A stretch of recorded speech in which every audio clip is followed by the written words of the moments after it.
Assalamualaikum warahmatullahi wabarakatuh. Alhamdulillah kita bertemu lagi di materi 3 terkait dengan pembahasan produk teknologi finansial atau produk vintage. Sebetulnya materi ini akan saya sampaikan di dalam media menggunakan Zoom karena kemarin ada satu hal sehingga tidak bisa menggunakan Zoom. Tetapi untuk perkuliahan minggu depan, Selasa depan, tanggal 20 menggunakan Zoom. Nanti akan saya share di Classroom link registrasi yang nanti di situ sebagai dasar Anda untuk mendaftar di link di Zoom. Link itu akan digunakan untuk perkuliahan di mata kuliah vintage hingga akhir semester. Jadi saya tidak akan men-share yang namanya terkait dengan Zoom meetingnya, ID-nya berapa, tapi saya menggunakan link registrasi. Jadi nanti kalau ketika perkuliahan Anda tidak perlu bertanya lagi absensinya di mana, karena ketika Anda sudah registrasi, Anda ikut perkuliahan, maka sudah otomatis Anda masuk tidak hadir dalam perkuliahan tersebut. Oke ya, disepakati itu ya untuk terkait dengan perkuliahan minggu depan dan sampai akhir semester nanti ada sekitar 5 pertemuan menggunakan aplikasi Zoom. Dan juga saya ingatkan juga bagi yang belum masuk di Classroom, ini sudah pertemuan ketiga. Minggu depan akan saya rilis nama-nama yang tidak masuk di Classroom. Kalau sampai pertemuan kelima tidak masuk di Classroom, maka silakan meninggalkan kelas Vintage Syariah. Karena apapun Anda setelah itu masuk di kelas, saya anggap tidak hadir karena sudah tidak memenuhi persyaratan 80%. Ya, ini terkait dengan jenis-jenis vintage ataupun produk vintage secara umum dibagi menjadi 3. Ada payment and transfer, ada alternative lending and financing, dan ada lainnya ini banyak, misalkan robo advisor, blockchain, insurance, dan lain sebagainya. Dan nanti kita akan bahas satu-satu yang di situ berkembang di Indonesia. Ada beberapa layanan vintage itu yang tidak bukan tidak berkembang, perkembangannya sangat minim di Indonesia. Kita akan melihat beberapa contoh yang mayoritas berkembang di Indonesia. Pertama, digital payment. Nah, kalau ini saya tidak perlu menjelaskan secara detail karena Anda pasti pelaku dari digital payment tersebut. Ya, seperti OVO, GoPay, OVO, GoPay, Dana, ShopeePay, Link Aja, dan lain sebagainya. Ciri dari perusahaan fintech yang berbasis digital payment ini adalah memberikan layanan berupa pembayaran transaksi secara online, sehingga proses tersebut menjadi lebih praktis, cepat, dan murah. Yang kedua, perusahaan digital payment ini menyediakan layanan pada umumnya berbentuk dompet virtual. Nah, rata-rata e-wallet, itu juga termasuk dompet virtual yang dilengkapi dengan beberapa fitur untuk mempermudah transaksi secara online antara konsumen dengan pemilik usaha atau antara pelaku usaha atau B2B. B2B itu adalah business to business. Jadi mungkin Anda punya kerjasama sama rekan bisnis Anda, pembayarannya pakai apa? Pakai GoPay aja lah, pakai Dana aja, pakai OVO aja. Nah, itu termasuk dalam bidang yang produk layanan yang dikembangkan oleh fintech yang berbasis digital payment. Dalam mekanismenya, dompet virtual atau yang disebut e-wallet ini diisi oleh konsumen melalui akun perbankannya dengan nilai nominal yang dikehendaki. Kemudian bagi konsumen tersebut melakukan transaksi, dompet virtual akan terdebit sesuai dengan nominal yang ditransaksikan. Jadi Anda mau ngisi saldo berapa? Diisi, kemudian ada melakukan transaksi, katakanlah Anda ngisi 100, kemudian transaksinya 75, berarti otomatis saldo Anda akan berkurang 75.000. Kalau saya yakin Anda ini paham karena Anda semua saya yakin pelaku di digital payment ini. Dalam yang terkait dengan digital payment juga muncul istilah yang disebut dengan layanan payment gateway. Layanan payment gateway menjadi salah satu layanan yang banyak digunakan di Indonesia terutama dalam transaksi e-commerce. Kita tahu kalau Anda pengguna Shopee, pengguna Tokopedia, pengguna Bukalapak, pengguna Blibli dan lain sebagainya. Ada yang jualan di situ? Kalau Anda berjualan di situ, apakah dana yang ditransfer oleh nasabah apakah langsung masuk ke rekening Anda? Tidak kan? Dana baru masuk, uang baru masuk kalau misalkan ada konfirmasi penerimaan barang. Nah, selama belum ada konfirmasi penerimaan barang, uang Anda ini di mana? Nah, ini yang disebut dengan istilah payment gateway. Jadi uang itu akan ditahan oleh perusahaan marketplace tersebut, baik Tokopedia, Bukalapak, Shopee, dan lain sebagainya. Apakah boleh? Nah, nanti ada pembahasan tersendiri terkait dengan aspek kesyariahannya payment gateway itu seperti apa. Boleh nggak hal seperti itu dilakukan dari aspek syariahnya? Nanti kita akan bahas di pertemuan-pertemuan berikutnya. Saya nggak, mungkin di pertemuan 7 atau 8 kita akan membahas aspek syariah dari payment gateway. Yang kedua, selanjutnya dengan memanfaatkan portal yang menghubungkan langsung pembayaran Anda, pembeli dapat jual payment gateway ini memberikan kemudahan dan kecepatan transaksi, ya kan? Anda sudah check out barang, Anda diminta transfer, kalau Anda menggunakan transfer, kalau Anda sudah punya e-wallet, Anda akan dipotong dari satu e-wallet Anda, kemudian masuk ke email, bahwasanya Anda sudah melakukan transaksi seperti ini, dan masuk ke penjual, ada notifikasi bahwasanya pembayaran dari produk ini sudah diterima. Kurang lebih kan gambarannya seperti itu, dan ini berlangsung dalam hitungan sekian detik. Anda selesai, Anda dapat notifikasi sudah dibayar, penjual sudah dapat notifikasi bahwasanya barang sudah dibayar dan harus segera dikemas dan segera dikirim kepada pembeli. Ini semuanya berlaku dalam sekian detik. Selanjutnya, beberapa perusahaan penyedia payment gateway dapat menerima transaksi dari berbagai bank dan melakukan pemindahan transfer dana antar bank, ya kan? Menerima transaksi dari apapun bank jenisnya, e-banking, apapun jenis e-banking, apapun jenis mobile banking. Kalaupun nanti Anda melakukan pencairan juga bisa dicairkan di apapun bank yang Anda miliki selama bank itu sudah bekerjasama dengan marketplace tadi. Ya, proses bisnisnya ini Anda menggunakan platform digital, kemudian pengguna memilih cara pembayaran melalui transfer atau kartu kredit. Contoh ini transaksi, misalnya Anda mau top up OVO. Anda buka OVO, milih cara top up-nya, kemudian ngisi nominalnya, kemudian platform akan mengirimkan laporan kalau misalkan Anda mendapatkan email, itu biasanya dikirim ke email, bahwasanya Anda harus melakukan top up sekian. Caranya, panduannya dari situ. Bank akan memberikan notifikasi dan melakukan konfirmasi kepada konsumen, ya, konsumen konfirmasi transaksi. Secara umum seperti itu. Anda pilih cara pembayarannya, kemudian ngisi formulir transaksinya berapa nominal yang mau di top up, kemudian ada laporan untuk segera mentransfer nilai top up-nya. Kemudian ketika sudah ditransfer, maka bank akan memberikan konfirmasi transaksi. Nah, setelah itu konsumen bisa melakukan transaksi dengan dompet digital tadi. Ini ya secara proses bisnisnya. Nah, ada beberapa hal yang perlu dicatat di sini. Ada potensi kerawanan, ada manfaat, juga ada potensi risiko. Potensi kerawanannya adalah transaksi gagal, namun saldo sudah terdebit. Yang kedua, pencurian data konsumen saat melakukan transaksi. Misalkan dia melakukan transaksi dengan jaringan WiFi dan WiFi-nya ini tidak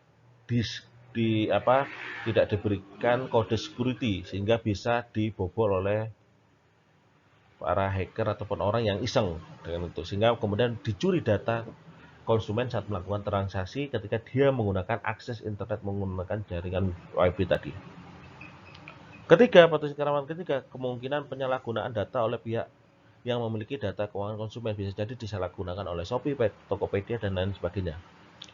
Yang keempat, kode autentifikasi dikirimkan ke nomor atau pengguna yang salah. Sering kan Anda melakukan transaksi dikirimkan oleh kode autentifikasi. Ternyata Anda mendaftarkan nomor yang sudah tidak Anda gunakan. Nah, ini beberapa potensi kerawanan. Ada beberapa yang yang kembali kepada sistem security yang ada di marketplace tadi ataupun di digital payment tadi. Contoh misalnya 3 hal ini terkait dengan sistem keamanan ataupun software yang ada di vintage digital payment tadi. Kalau yang terakhir ini terkait dengan Anda sebagai konsumen. Harus ingat nomor apa yang Anda daftarkan ketika Anda membuka akun di digital payment tersebut. Manfaatnya kenyamanan transaksi, nggak perlu Anda keluar uang, dilakukan kapan saja dan di mana saja. Bisa jadi ada tawaran promosi. Kalau top up sekian dapat bonus sekian, top up sekian dapat istilahnya saldonya sekian, top up sekian dapat potongan harga sekian. Yang ketiga, kemudahan dalam pencatatan dan perencanaan keuangan. Nah ini salah satu kelebihan dengan adanya digital payment. Anda nggak perlu mencatat. Jadi kalau misalkan Anda dalam 1 bulan pengeluarannya dilakukan secara online, Anda tinggal mendownload laporan Anda atau memprint laporan Anda dimulai dari awal bulan sampai akhir bulan. Pengeluaran apa saya itu apa saja. Ini semuanya tercatat secara detail di dompet digital payment. Di OVO akan dijelaskan. Kalau menggunakan Dana juga akan dijelaskan. Kalau menggunakan GoPay juga dijelaskan seperti itu. Jadi manfaatnya potensi risikonya tadi keamanan data konsumen dan kesalahan transaksi. Kalau keamanan data konsumen kembali kepada sistem, kesalahan transaksi bisa kembali kepada sistemnya kalau misalkan sistemnya belum bagus, atau juga kepada kesalahan kembali kepada human error. Ya, fintech jenis kedua itu yang melayani jasa financing and investment, yaitu pembiayaan dan juga investasi. Dalam hal ini ada dua istilah yang sering muncul, yaitu crowdfunding dan P2P lending. P2P itu artinya person to person, individu to individu lending, pembiayaan yang dilakukan secara dari individu ke individu langsung. Ada beberapa fintech yang itu lebih fokus ke crowdfunding sendiri, ada beberapa fintech yang fokus kepada P2P sendiri. Namun ada beberapa fintech juga yang menggabungkan dua layanan, baik P2P lending ataupun crowdfunding. Fintech crowdfunding pada umumnya melakukan penghimpunan dana untuk suatu proyek maupun penggalangan dana sosial.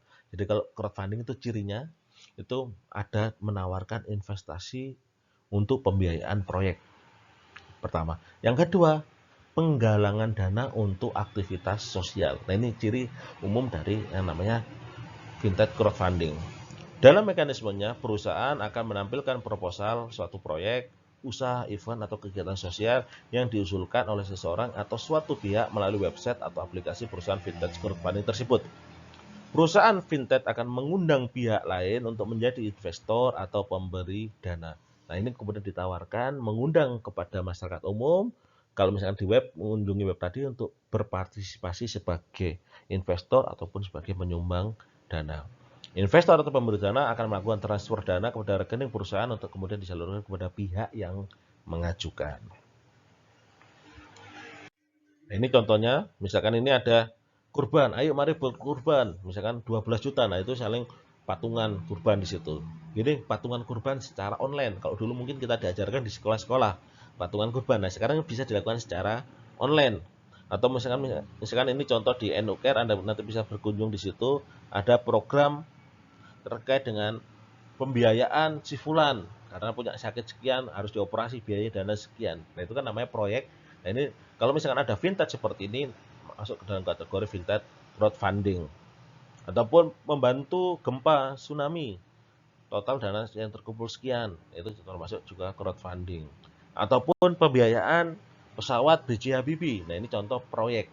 Jadi investor bisa jadi investor juga, bisa jadi crowdfunding juga kalau memang misalkan di situ pesawatnya berbasis pada program wakaf.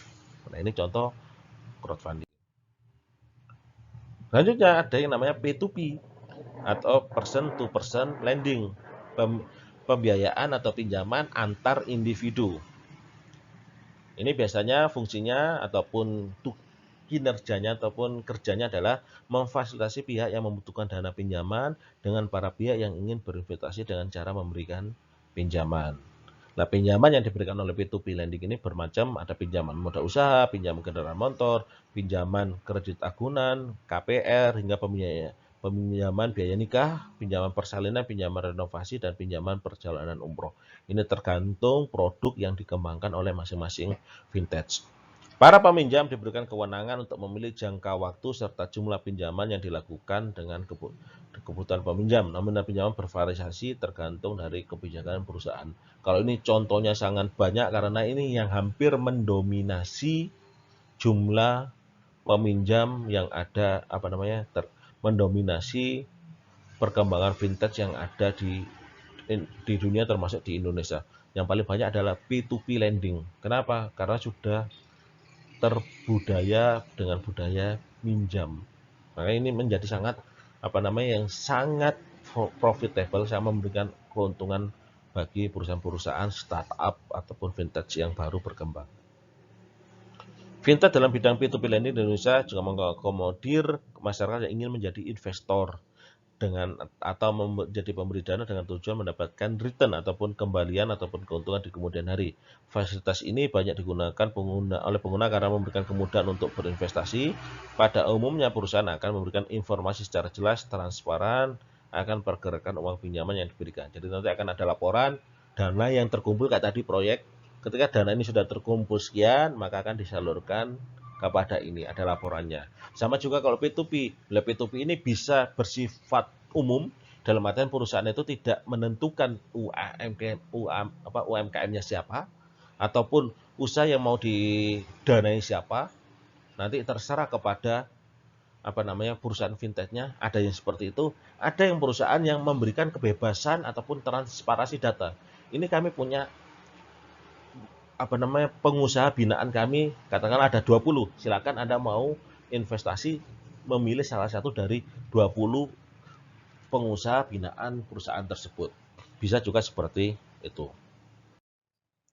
Nah, ini contohnya, misalnya pendanaan properti. Properti ini biasanya dana syariah lebih mengembangkan di properti. Ataupun kalau misalkan kalau yang di konvensionalnya ini ada akseleron, pinjaman beragunan usaha, pengadaan barang material dan seterusnya. Nah, ini ada contohnya di situ. Jadi nanti akan dilihat dana yang dibutuhkan berapa, waktu pelunasan berapa lama, jumlah bagi hasilnya berapa. Kalau dalam syariah, akad yang digunakan apa kalau di syariah. Kalau di konvensional, bunga yang dijanjikan berapa. Itu sudah lengkap ketika ditawarkan oleh produk vintage. Nah, ini alurnya. Konsumen menggunakan platform, konsumen mengisi formulir pemberi atau penerima harus membuka akun dulu. Perusahaan akan melakukan analisa kredit pengajuan pinjaman. Ini kalau misalkan bagi yang membuka akun untuk mengajukan pinjaman. Pemberi pinjaman bertemu dengan pencari pinjaman melalui platform dan nanti ditemukan. Ya kayak tadi, kalau misalkan sistemnya itu tidak secara sistemnya berarti yang dilakukan secara langsung. Berarti pemberi pinjaman bisa memilih kemana sektor usaha yang akan diinvestasikan. Pencari pinjaman menerima pinjaman dari pemberi pinjaman. Pencari pinjaman membayar angsuran pinjaman kepada pemberi pinjaman. Pemberi pinjaman mendapatkan return ataupun pengembalian dari hasil bunga pembayaran angsuran. Jadi nanti vintage-nya di sini perannya adalah mediasi, mempertemukan antara pemberi pinjaman dan juga orang yang membutuhkan pinjaman.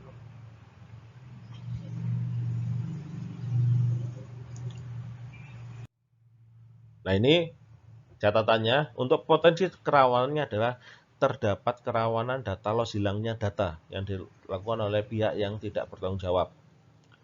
Dalam proses pembayaran, data konsumen berbakat dimasukkan ke dalam database perusahaan. Ada kemungkinan datanya hilang. Ataupun kemungkinan kedua, salah satu pemberi pinjaman adalah warga negara asing, sehingga ketika terjadi konflik harus memperhatikan undang-undang yang berlaku di Indonesia dan di negara investor tersebut. Yang ketiga, prosedur dan tata cara penilaian kredit oleh perusahaan penyedia layanan sering kurang dijelaskan dengan lengkap. Proses alurnya ada, tetapi dasar diterimanya ini atau tidak, dasar diterimanya pengajuan pinjaman ini atau tidak, itu kadang kurang transparan. Yang keempat, keseluruhan proses tidak dijamin oleh asuransi. Ini ada beberapa catatan di situ, tapi ada beberapa catatan yang sudah bekerja sama dengan asuransi. Manfaatnya menekan biaya dan memberikan proses yang lebih cepat. Jadi nggak perlu ribet. Kalau di bank kan harus datang ke bank, ajukan pembiayaan dan proses lain sebagainya. Kalau ini cukup Anda online, daftar di situ, melengkapi persyaratan yang diperlukan, kemudian dianalisis oleh petugas analisis pembiayaan, kemudian akan ditetapkan disetujui atau tidak pendanaannya. Bagi yang ingin menjadi investor, maka investasi yang mudah. Nah, ini sudah tahu ini berapa lama, tingkat bagi hasilnya berapa, dan usaha yang dikerjakan apa. Potensi risikonya adalah gagal bayar, ini jelas. Kenapa? Proses pengajuan pembiayaan di fintech lebih mudah dibandingkan yang ada di bank konvensional atau bank secara bukan bank konvensional, bank secara umum, baik syariah ataupun konvensional, sehingga dapat menyebabkan kesalahan penilaian risiko. Nah, jadi bisa jadi karena prosesnya lebih cepat, lebih pendek, sehingga ada kemungkinan kesalahan pihak perusahaan fintech dalam menilai risiko dari peminjam, sehingga bisa ada namanya potensi terjadinya gagal bayar. Yang kedua, minimnya informasi. Nah, ini terkait dengan kalau nanti Anda belajar manajemen risiko, kalau yang di semester 7 sudah, ataupun di hukum perbankan sudah, itu minimnya informasi terkait dengan dana yang diberikan oleh investor. Apakah termasuk dengan money laundering? Apakah termasuk dalam pencucian uang di situ?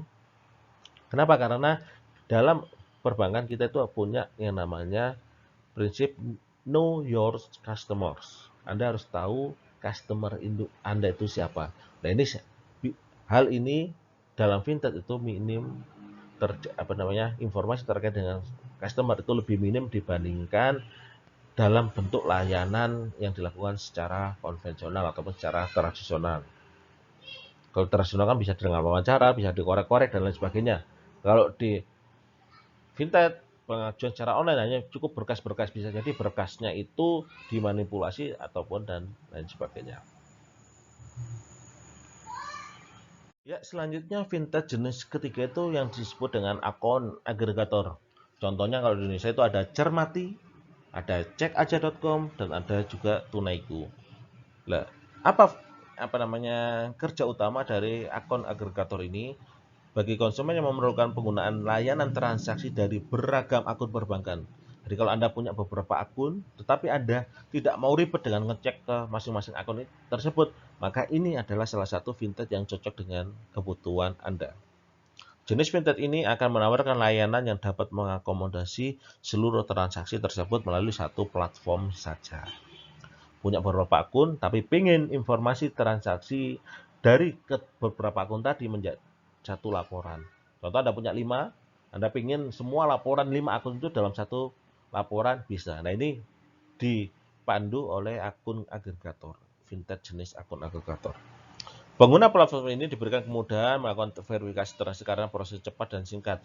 Mekanisme konsumen yang memiliki banyak akun diperlukan dapat mendaftarkan akunnya ke platform ini yang kemudian dapat digunakan untuk memantau seluruh transaksi perbankan melalui satu platform saja. Caranya mendaftarkan email, username, dan password online banking milik konsumen. Fintech jenis ini juga menyediakan laporan keuangan yang informasinya didapatkan dari akun-akun perbankan yang didaftarkan dalam platform tersebut. Tapi dengan catatan, platform ini cermati cek aja ini sudah bekerjasama dengan bank-bank yang di situ kita punya rekeningnya. Kalau kita nggak pun ada satu bank yang kita punya rekening di situ tetapi tidak bekerja sama dengan fintech akun agregator, maka laporannya tidak bisa dicetak. Ini proses bisnisnya, konsumen mendownload aplikasi, konsumen melakukan aktivasi aplikasi, konsumen mendaftarkan akun perbankan miliknya, konsumen melakukan akun transaksi, kemudian akun agregator akan mengatur laporan transaksi dan konsumen dapat melihat laporan transaksi secara detail. Dia punya 5, maka 5-5-nya akan dilaporkan di situ. Nah, ini catatannya, potensi kerawanan bila sering mengalami error pada saat menggunakan login. Ternyata ketika login, error. Berarti nggak bisa memanfaatkan jasa tersebut. Tidak ada update transaksi terbaru. Ini terkait dengan mekanisme software ataupun manajemen software yang ada di fintech tersebut. Hilangnya database konsumen setelah informasi didaftarkan pada platform perusahaan. Ini juga terkait dengan software manajemen yang ada di fintech tersebut. Yang keempat, ada sistem dari bank-bank tertentu yang tidak bisa diakses oleh fintech. Nah, sekarang karena faktor keamanan, karena ada cybercrime, ada kejahatan di dunia maya, beberapa bank itu meningkatkan sistem keamanannya, sehingga otomatis tidak bisa dengan mudahnya bekerja sama dengan fintech, memberikan izin akses perusahaan fintech untuk mengakses laporan keuangan dari bank tersebut.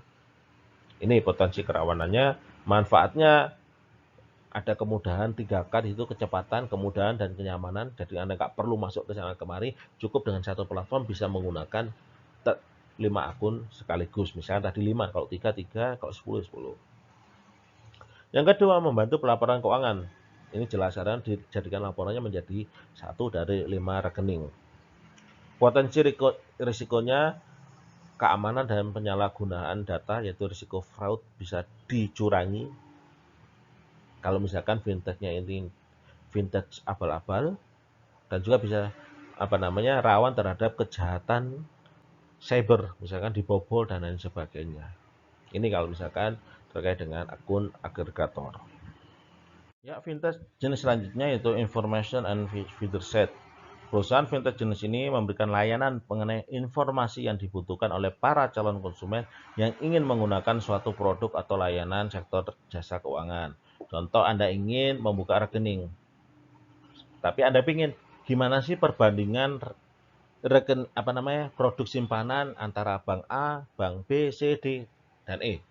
Nah, Anda bisa mendapatkan informasi tersebut di fintech yang berbasis information and feature set. Contohnya kalau di sini duit pintar. Kalau misalnya Anda mau menggunakan kartu kredit, coba sih kartu kredit yang cocok buat saya apa? Lihat di duit pintar. Misalkan mau tabungan terkait dengan suku bunganya atau reksadana ataupun asuransi, bisa dari duit pintar.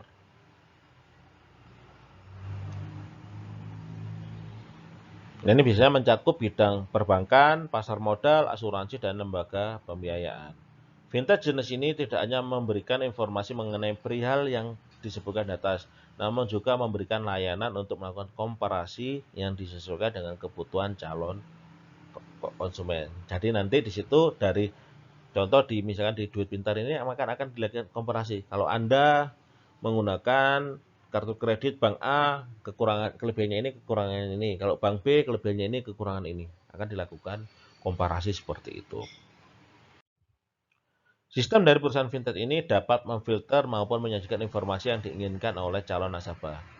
Contoh, konsumen dapat mengetahui perbandingan informasi mengenai promosi, syarat dan ketentuan yang disediakan oleh 5 bank di Indonesia. Oh, saya maunya kartu kredit dari tadi bank A, B, C, D, E.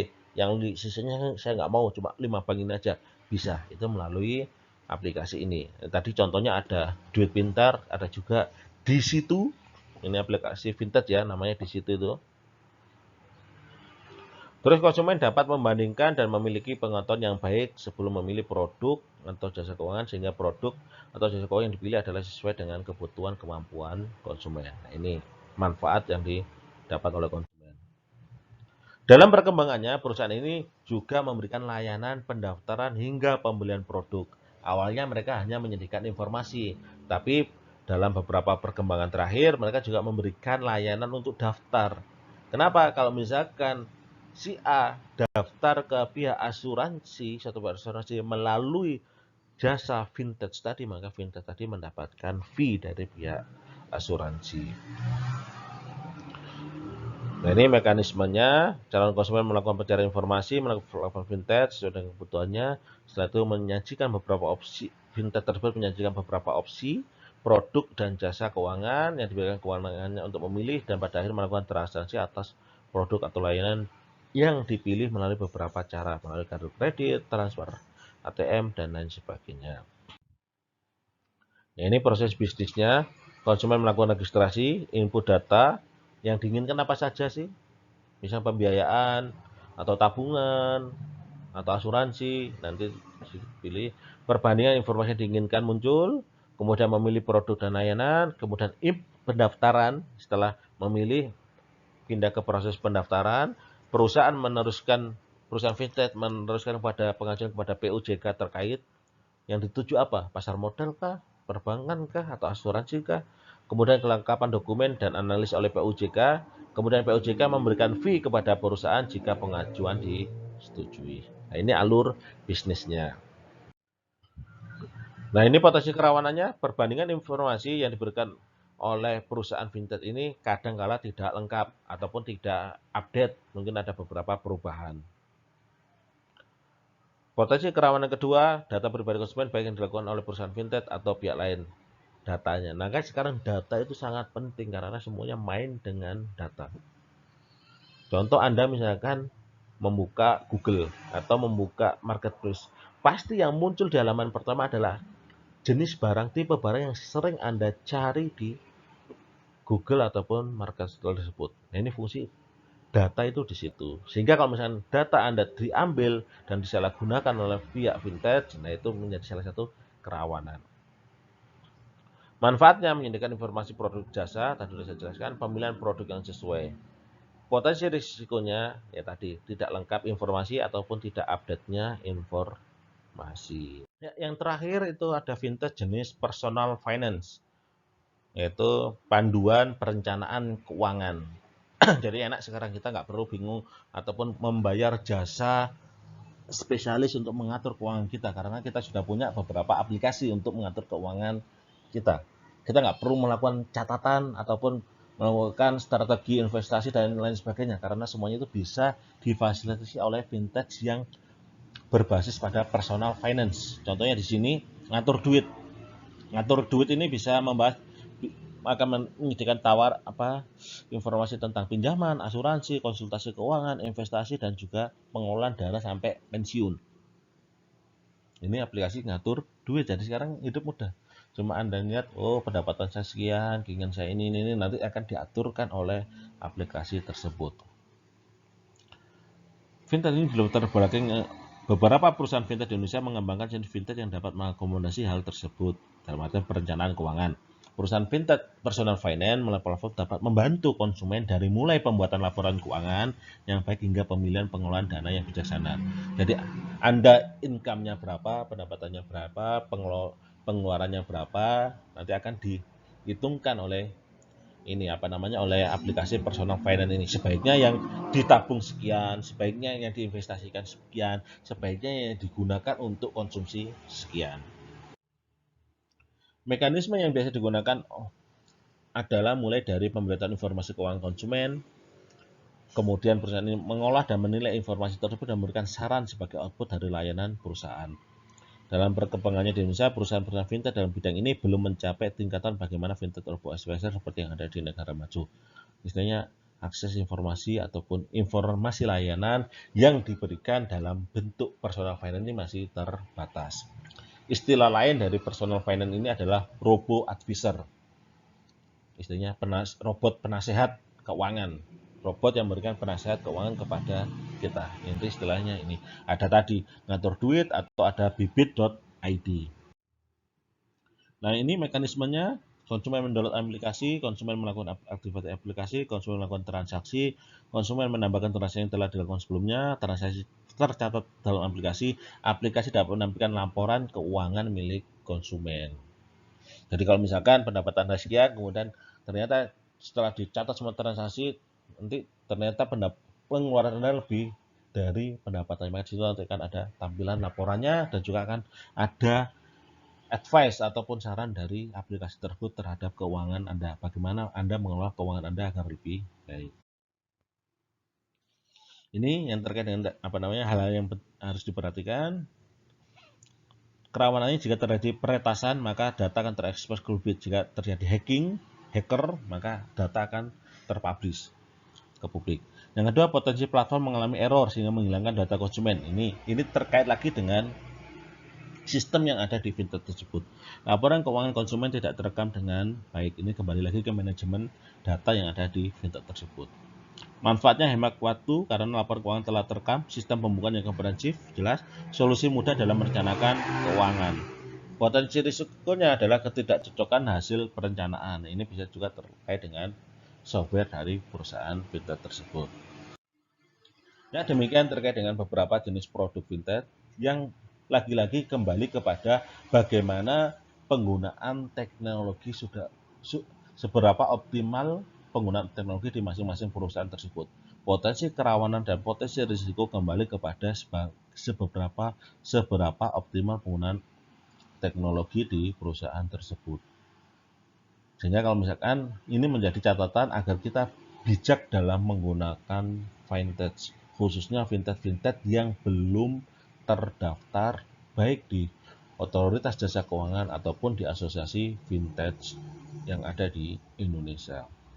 Jadi inilah kemajuan yang ada di bidang keuangan, mari kita menggunakannya secara bijak dan juga mari kita beradaptasi dengan kemajuan tersebut dengan secara bijak, dengan mengembangkan kompetensi kita, juga kemampuan kita agar kita juga aware dengan kemajuan tersebut.